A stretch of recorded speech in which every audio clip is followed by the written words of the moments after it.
So, I have here a very good question, opinion piece from The Hill.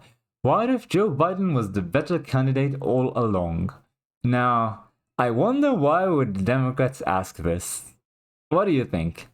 Could it be because Democrats fear race may be slipping away from Harris? Another opinion piece from The Hill.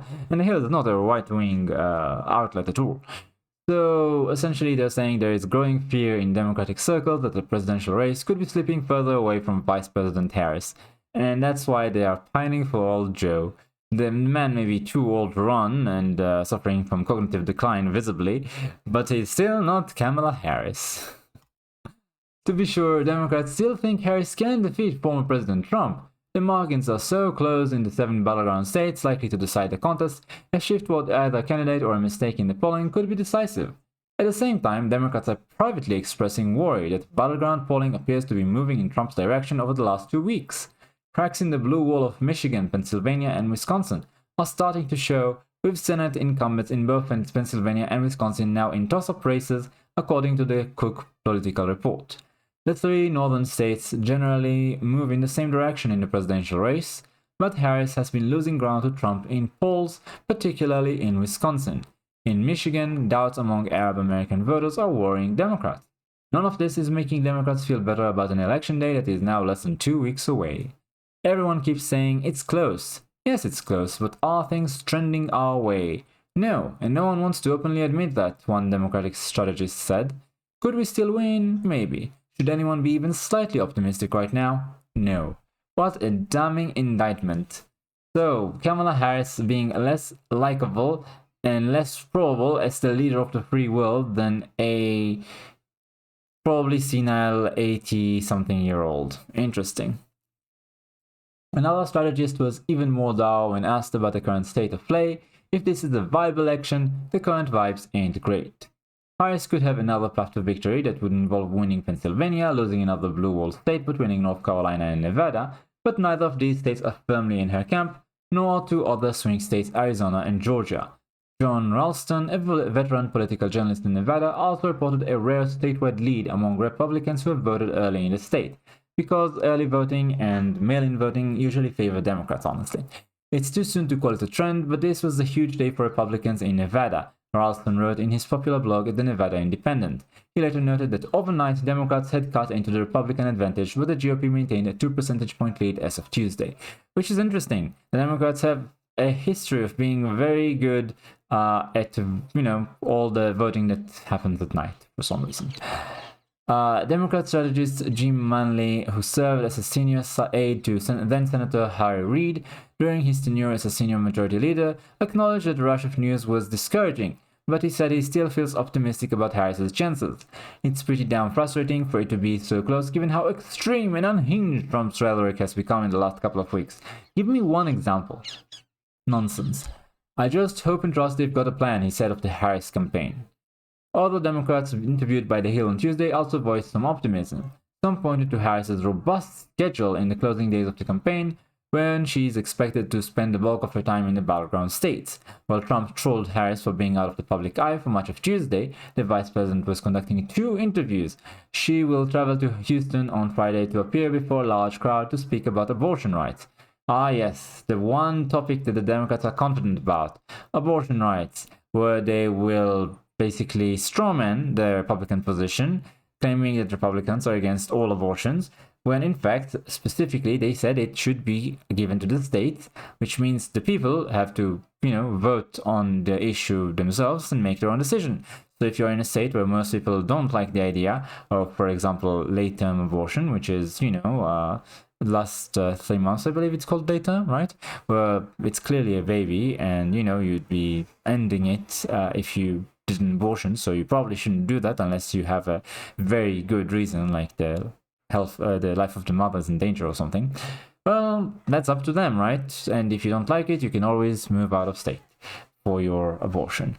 But for some reason, people are still making it a huge issue that the entire election revolves around, as if the Democrats are going to save you from, I don't even know what the threat is supposed to be. I don't understand anyone who doesn't vote specifically on the economy nowadays.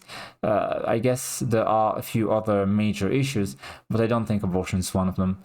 But hey, what do I know? I guess if you see MSNBC, you are bombarded with the messaging that you are going to live in the handmaid's tale unless the Democrats win this time around.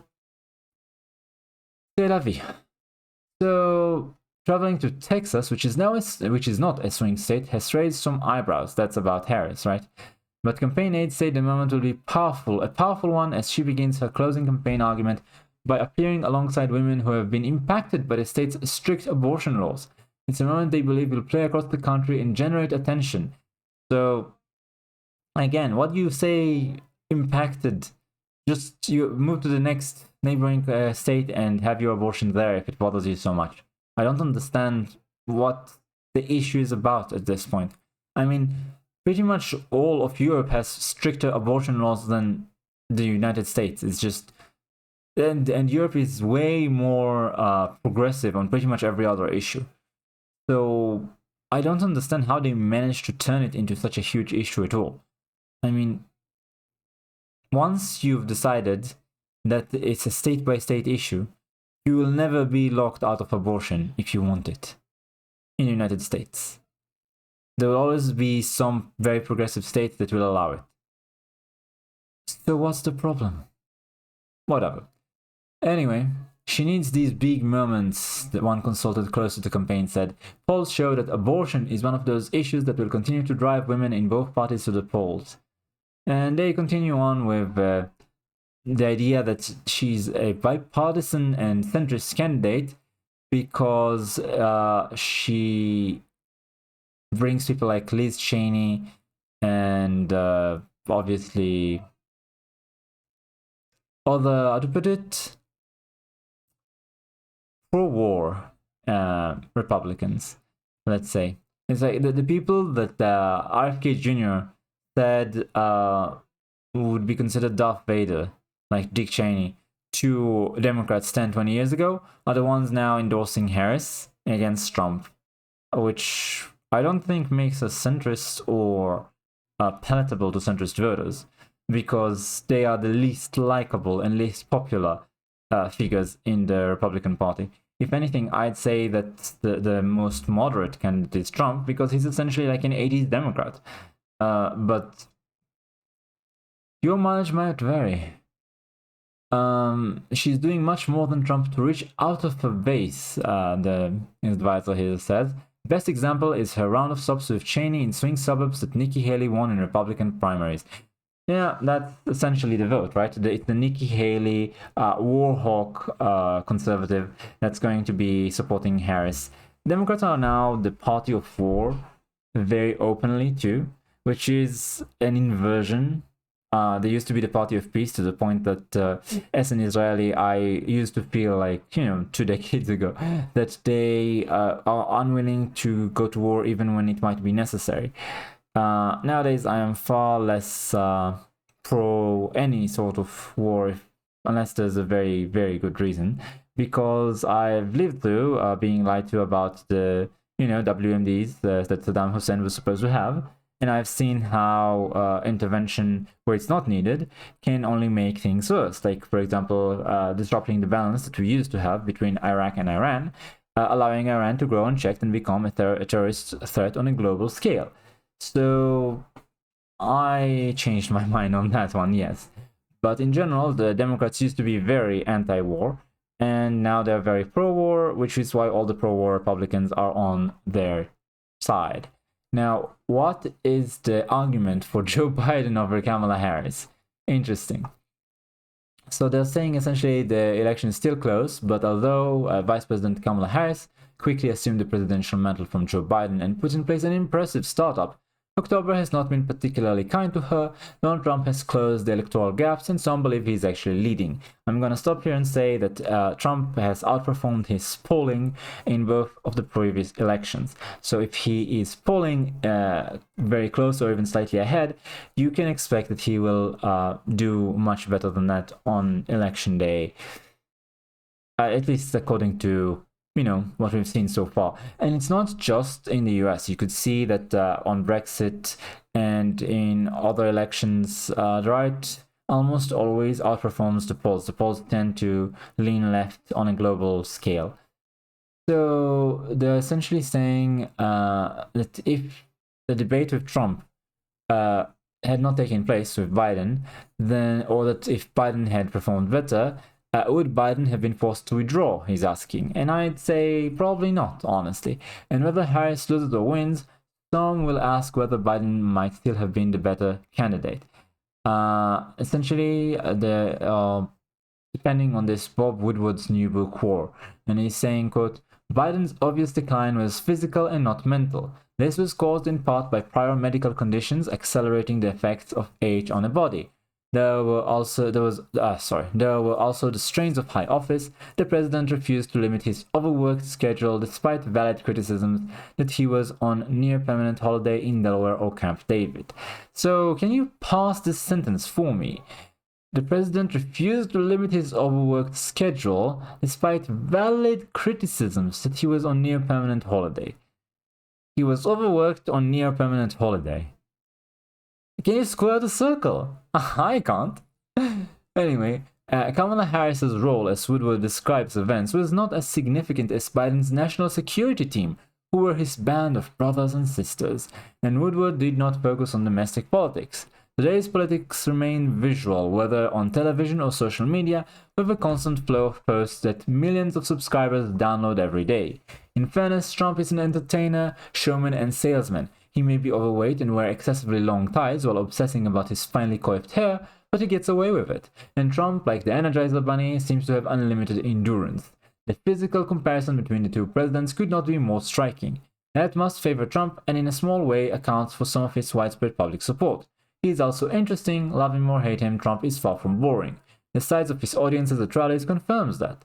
Harris is a generation removed from both presidents. As President Vladimir Putin slyly observes, she has a contagious quote-unquote laugh and a very buoyant and positive attitude. This is refreshing and a counterpoint to Trump's bleak and dystopian view of the world. I'm going to have to disagree with everything you said in that paragraph. If Biden was still the candidate, he would have to overcome these physical and visual disparities with Trump. To do that, Biden would have to mount an aggressive campaign to portray Trump as a convicted felon unfit for public office, which they are already doing. For some reason, the Harris campaign has downplayed his conviction and his 3 other pending cases, as well as Trump's major character flaws. I'm sorry, but literally everything Kamala Harris says is Trump bad. I mean, did you see her interview with Fox News? Whenever she's asked about anything, her response is, but Trump bad. She never gave a single straight answer. How is it positive? How is it downplaying his conviction and his other cases? She literally said that she was a former prosecutor and that she knew Trump's type. I'm sorry, but I don't agree with anything you've said here. Anyway, the public may have decided, as senior Democrats have, that Biden is too old to serve. Had he been re-elected, Biden would have been 86 at the end of his second term. Given his age, it is not impossible that Biden could suffer a major health event. Trump is only 3 years younger than Biden. He is certainly not immune to the vagaries of health, as his vice presidential nominee, J.D. Vance, senator from Ohio, understands. But Biden is not running, and with the end of Hamas leader Yahya Sinwar, is that how you say it? Biden now has an opportunity to help conclude a peace agreement in the Middle East. That would be Biden's legacy. One hopes he will pursue the opportunity. Again, I disagree with everything you've said there. I don't see the political trends here in the Middle East going towards peace at all, unfortunately. I see people still being quite heated and not at all willing to compromise. And I also don't think that a peace agreement is likely with any of the countries that are currently involved in the hostilities with Israel. In fact, what happened to the Abraham Accords? Weren't those concluded by Trump, which we are very thankful for? How is that not Trump's legacy again? Oh, right, because he's bad cheater dictator. Never mind. Anyway, as I have previously written, he says here, Americans may not know the winner right away, given the likelihood of contested districts and recounts. Yet when the 47th president is decided, at some stage, people may wonder whether the best choice was not Harris or Trump. In retrospect, perhaps America would have been better served if the 46th president, Joe Biden, won a second term. So, I'm going to have to say that at least from a visual standpoint, like how likable a candidate is, despite the fact that Biden appeared to be too old to run, in cognitive decline, and kept sniffing people, you can Google that and see, or YouTube search it, he still appeared, in my opinion, more sympathetic than Kamala Harris. Kamala Harris has this very off-putting law that she keeps doing in inopportune and inappropriate moments, and she just never gives a straight answer. She, how to put it, appears bratty, combative, condescending, just a very unpleasant person that honestly I wouldn't want to be anywhere near.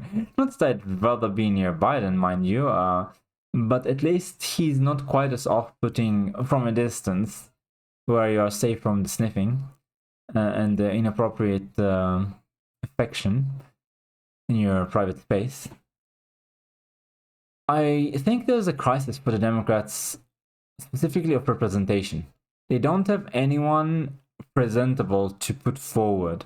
They used to have people like that for all the flaws. Bill Clinton, I mean, not Hillary, and Barack Obama were popular with the voters. They were presentable. They may have been bad people and bad presidents, but at the very least, they managed to appear presidential, likable to their audience, and how to put it, appear as probable candidates. Kamala Harris and Joe Biden just don't. And I think when the Democrats saw Biden's performance in the debate with Trump, they kind of panicked. And they said, we have to replace this guy, but we can't replace him with anyone other than Kamala Harris because she is the only one on the ticket other than him. And if it was anyone else, then I believe some states wouldn't even let you be on the ballot. They won't let you switch the name that late in the race. So they really had to pick Kamala if, if they're going to replace Biden at all. At least I guess that's the feeling I get, as they didn't want to concede these races. And so, because of that, they are kind of stuck with two very difficult to elect, if not downright unelectable candidates. And they picked what they thought was the lesser evil, and now they might be regretting it. Which is good for our side, honestly, obviously. But we still shouldn't be too, we shouldn't declare victory just yet. Don't be hasty about it. There's always the shenanigans during the election day itself and the following days. My prediction is that we're not going to know the results of the first count on the first day. Just like last time, what's going to happen is that there'll be almost all the countries will finish counting on the first day. Then a few battleground states are going to count 80-90% of the votes the first day, and the last 10-20% will take about a week to count, and those will be the places that will be contested afterwards. Just my personal prediction. Anyway, thanks for watching. Like, comment, subscribe. I'll see you next time.